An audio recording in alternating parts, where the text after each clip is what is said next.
আচ্ছা, জামাল উদ্দিন এই প্রশ্নটি করেছেন কুড়িগ্রাম কি এটা ভুরুঙ্গমারি নাকি লিখছে। আচ্ছা, কুড়িগ্রাম থেকে এই প্রশ্নটি করেছেন, সম্ভবত ভুরুঙ্গমারি লিখেছেন। কুড়িগ্রামে, থানার নাম না বলি, হ্যাঁ বোঝা যাচ্ছে না এটা।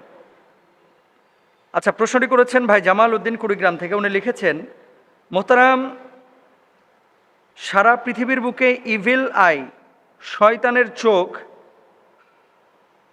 বলে একটি ফ্যাশন বের হয়েছে।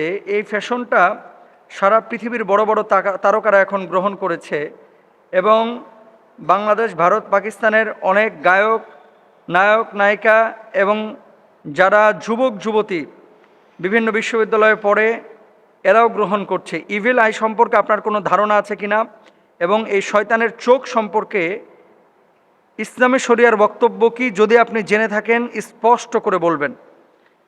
ইভিল আই সম্পর্কে আমার ধারণা ছিল না, কিন্তু প্রশ্নটা পাওয়ার পরে আমি কালকে পড়াশোনা করেছি এটা নিয়ে এবং সুদীর্ঘ সময় পড়েছি। আসলে সারা শরীরে যদি ঘা হয়ে যায় মলম লাগাবো কোথায়, বিষয়টা এরকম হয়ে গেছে।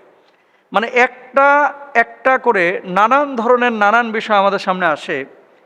মুসলমানদের মধ্যে জনসচেতনতা যদি এগুলো তৈরি করতে না পারি, তাহলে যেমনইভাবে আমরা ক্ষতিগ্রস্ত হব, সারা বিশ্বের মুসলিম বিশ্বের মুসলমানরাও ক্ষতিগ্রস্ত হবে।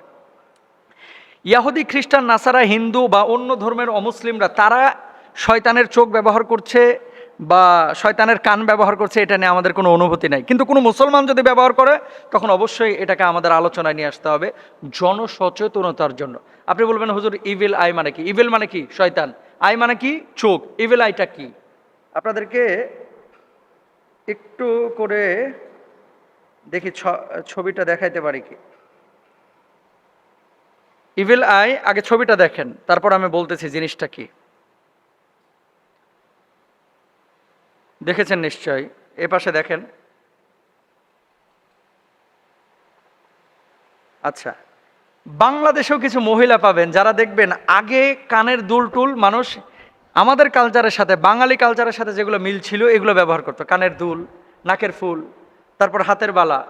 এখন দেখবেন কিছু মহিলা বাইর হয়েছে, যে মহিলারা মালা পরে, এই মালার মধ্যে নিচে দেখবেন একটা গোল আকৃতির কাচের ফ্রেমে ঢোকানো আপনার একটা ফ্রেম দেখা যায় এখানে ঝুলানো, যেটা গোল আকৃতির। এই কাচের ফ্রেমের মধ্যে আবার চোখের মতো একটা অংশ থাকে। এটাই মূলত ইভিল আই। এটা আসলো কোত্থেকে? এটা এসেছে গ্রিক পুরাণ থেকে। গ্রিক পুরাণটা কি, আপনাদেরকে আরেকটা বিষয় বলি, সেটা হচ্ছে গ্রিক পুরাণের মধ্যে এখানে যেভাবে উল্লেখ করা হয়েছে, ইভিল আই শুধু দরজার কোণে আটকে থাকেনি, ভৌগোলিক কাঁটাতার, ধর্মীয় রীতি রেওয়াজ পেরিয়ে বিভিন্ন সংস্কৃতির মধ্য দিয়ে যেতে যেতে এটা হয়েছে সারা বিশ্বের মানুষের কাছে একটা প্রসিদ্ধ ফ্যাশন। গ্রিক পুরাণে বর্ণিত হয়েছে ইভিল আইয়ের আকার ক্যারামের স্ট্রাইকারের চেয়ে খানিক বড়। আপনারা ক্যারাম বোর্ডে যেই স্ট্রাইক খেলেন, ওই যে গুটির ওপরে যে বাড়ি মারেন, বড় যে গোলাকৃতির গুটিটা, এটার চাইতে একটু বড়। স্বচ্ছ নীল রঙের কাচের বস্তুটির একদম মাঝখানে থাকে চোখের মণির মতো কালো রঙের একটা বিন্দু।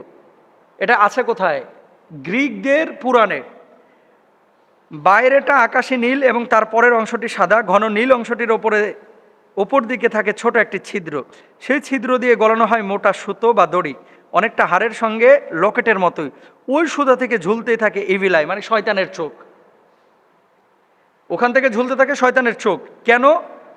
অন্যের নজর যাতে করে না লাগে, সেই জন্য ইভিল আই তারা ব্যবহার করে। আসলো কোত্থেকে? গ্রিকদের থেকে, তার মানে খ্রিস্টানদের থেকে। আর এটাকে মুসলমানের, আজকে ঢাকার অনেক মুসলমানরা, আমার মা বোনেরা, বুঝে হোক না বুঝে হোক, কানের মধ্যে ব্যবহার করছে, এখন বুকের মধ্যে ব্যবহার করতেছে, অলংকারে। আচ্ছা, আপনি ফ্যাশন করবেন, অবশ্যই পর্দার মধ্যে থেকে ফ্যাশন করতে পারেন, কিন্তু এমন একটা ফ্যাশন করতেছেন যেটা না মুসলমানদের কালচার না বাঙালিদের কালচার।